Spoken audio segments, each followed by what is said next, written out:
যশোর ও রাজবাড়ীতে হঠাৎ বেড়েছে ডায়রিয়া রোগীর সংখ্যা। সামাল দিতে হাঁপিয়ে উঠছে হাসপাতালগুলো।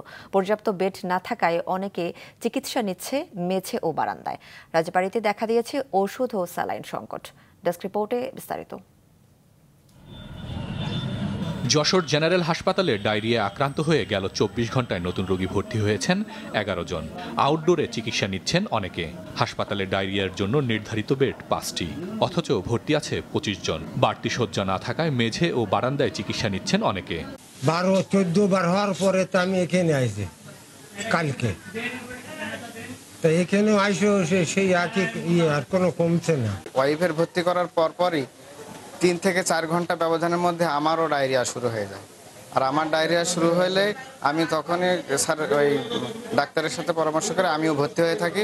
হাসপাতাল কর্তৃপক্ষ বলছে, সাম্প্রতিক তাপপ্রবাহের ধকল সইতে না পেরে অসুস্থ হয়ে পড়ছেন অনেকে।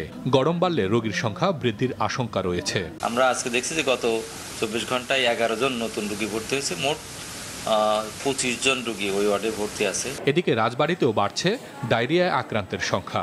গত কয়েকদিনে দৈনিক গড়ে ১৫ জন রোগী ভর্তি হয়েছে সদর হাসপাতালে। রোগীর স্বজনদের অভিযোগ, স্যালাইন সহ প্রয়োজনীয় ওষুধ সরবরাহ না থাকায় বাইরে থেকে কিনতে হচ্ছে। ব্যথার ইনজেকশন ওগুলো কিনে নিয়ে আসছি, স্যালাইন কিনে নিয়ে আসছি, পুশ করা স্যালাইন সবই কিনে নিয়ে আসা।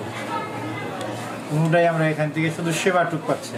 বাড়ি থেকে ওষুধ কিনে আনছি, সেগুলো না দেওয়া হয়েছে বা খাওয়ানো হয়েছে। বাচ্চা হলো ডায়রিয়া হয়েছে, ঠান্ডা, এই দুটোই আছে, ওষুধ বাইরে থেকে আনতে হচ্ছে। ধরেন আমরা ৩,০০০ টাকা চলে গেছে, সরকারি হাসপাতাল ফ্রি দেয়, মানে আমাকে কিছুই ফ্রি পেলাম। ওষুধ ও স্যালাইন সংকটের কথা স্বীকার করে অতিরিক্ত রোগীর সেবা দিতে হিমশিম খাচ্ছেন বলে জানান হাসপাতালের একজন সিনিয়র নার্স। গরমে রোগীর চাপ বেশি, এই আজকে ১ ঘন্টার মধ্যে প্রায় ১৭-১৮ জন পেশেন্ট আসছে। তো আমরা চেষ্টা করে যাচ্ছি, আমাদের স্টাফ সংখ্যা কম।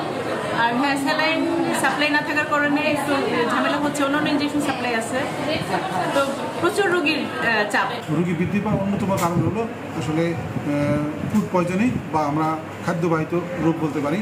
আর কিছু কিছু রোগী ভর্তি হচ্ছে যারা পানিবাহিত রোগের কারণে এটা হচ্ছে। আর পাশাপাশি যে বাসি পচা খাবারের কারণে অনেক সময় এই রোগগুলো হয়। চলতি বছর জানুয়ারি থেকে ১৩ মে পর্যন্ত শুধু রাজবাড়ী সদর হাসপাতালে ১,৭৫০ জন রোগী ডায়রিয়া আক্রান্ত হয়ে ভর্তি হয়ে চিকিৎসা নিয়েছেন। হাসান মেহেদি, মাছরাঙা নিউজ ডেস্ক। দর্শক, রাজবাড়ী থেকে কিছুক্ষণ আগে জেলার হাসপাতালে স্যালাইন ও ওষুধ সংকট নিয়ে জানিয়েছেন ইমরান হোসেন মুনিম।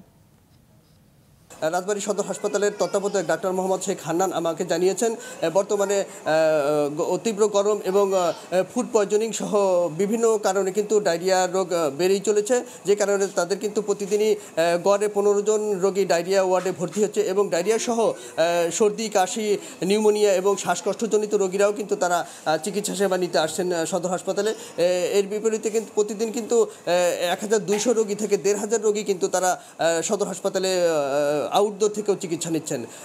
তবে চিকিৎসা সেবা তাদের দিতে ব্যাহত হওয়ার মূল কারণ হলো যে অতিমাত্রায় কিন্তু রোগী ভর্তি হওয়ার কারণে তাদের চিকিৎসা সেবা দিতে ব্যাহত হচ্ছে। এবং তিনি ঢাকা তাদের দপ্তরে বিভিন্ন স্যালাইন এবং ওষুধের জন্য তারা চাহিদা পাঠিয়েছেন। চাহিদা অনুযায়ী ওষুধ সরবরাহ পেলে তারা চিকিৎসা সেবা পুরোপুরিভাবে চালিয়ে যেতে পারবেন তিনি জানিয়েছেন।